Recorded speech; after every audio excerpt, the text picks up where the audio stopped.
Hey everybody, it's me Alex once again, and sorry for the footage being butchered. It seems my capture card works well now, but it didn't seem to be working well on this game. And it seems to have some issues with loading screens, and every time I would go to one, it would cause SpongeBob's Secret Channel to pop up, and then the game would be a little desynced out of audio, and it would also have issues with screen tearing. I'm not sure how to fix that with this game, but it seems like other games are working okay with it. So let's just get on with the review of what I was able to get and see what you think of it at the end of it. So what is Sonic Jam? Well, some of you may be asking what this is. Well, maybe not, considering everyone wants this game for stupid prices. So you probably know something about it. But it's a compilation of Sonic 1, 2, and 3, and Knuckles.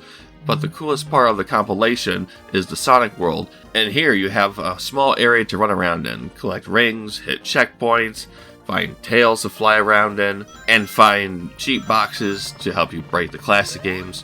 It's a pretty cool way to know the codes if you didn't know them beforehand.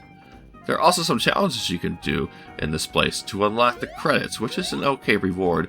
But this whole thing is just a tech demo for Sonic Adventure. It certainly feels like early stages of what it would become, but I can see a good blend of classic and what would become the modern age of Sonic in 1998.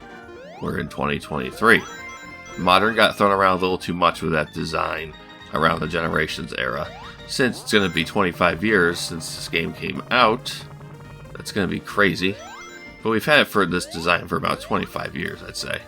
So, you can find Tails flying around, like I said before, though he's referred to as Miles in this entire game. You would have thought they'd change it to Tails for the English release, but they didn't.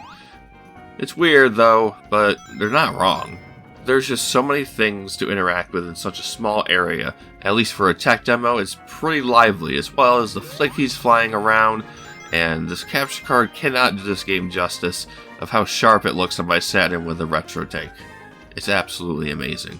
Now, the features. Now let's get into what sells you on this for extra content. First is the Hall of Fame, which goes through chronological order of Sonic's releases.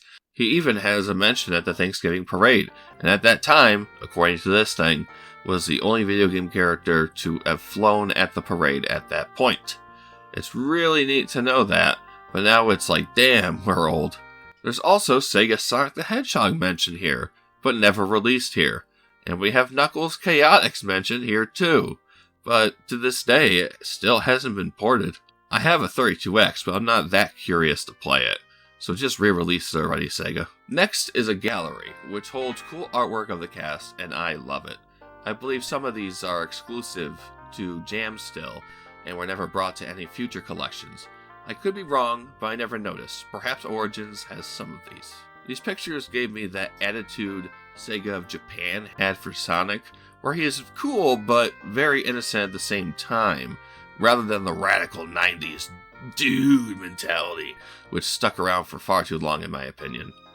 Of course, we have a sound test, which is nice, though I don't see any use for it now since we can listen to any of this online.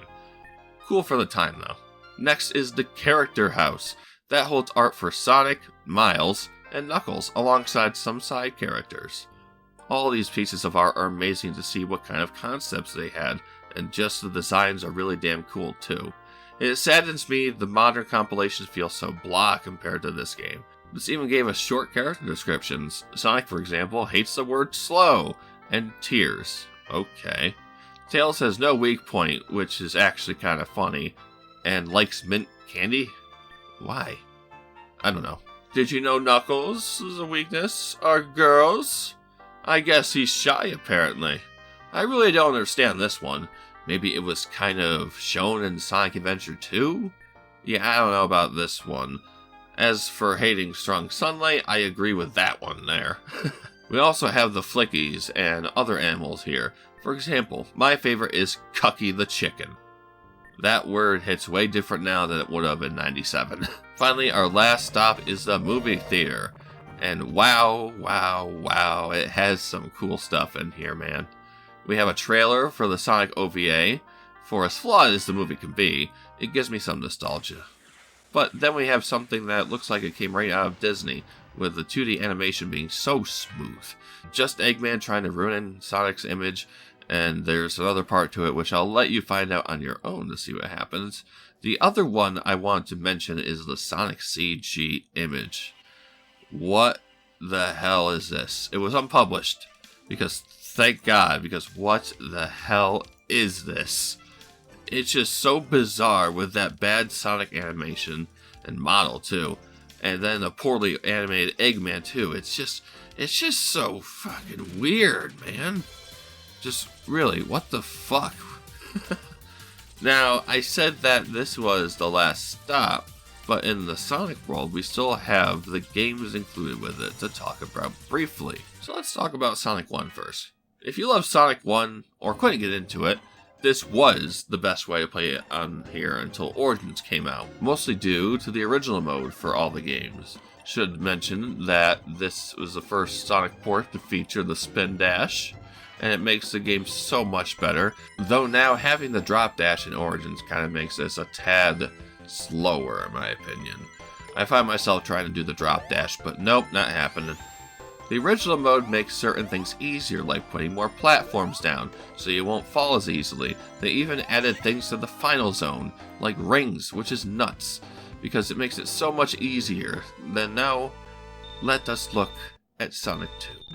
Now, unfortunately, this game got butchered in the porting process. It's definitely playable, but it's so bad with the slowdown that constantly happens, and it bugs the hell out of me and constantly makes me not want to touch this version. But Sonic 3 probably fared the best. It has some sound changes, but the original music is there, along with that original mode. From what I saw, it removes spikes in certain areas, adds some platforms, and this also can be said about the easy mode for any of the three, because you can skip acts, and they really put platforms over places so you don't fall. So if it's your first Sonic experience, try it out. The coolest thing in this is being able to use lock-on technology to link Sonic 1, 2, and 3 to the Sonic and Knuckles cart. So you have the Blue Sphere game to play, and Knuckles and Sonic 2. It's really cool bonuses, especially for the time until Sonic Mega Collection would bring these back. Thus, this concludes Sonic Jam, and I'll end it with the credits here, and I hope to see you guys next time, and hopefully the video quality will be much better for future recordings. So anyway, my name is Alex, and I'll be seeing you next time. Farewell.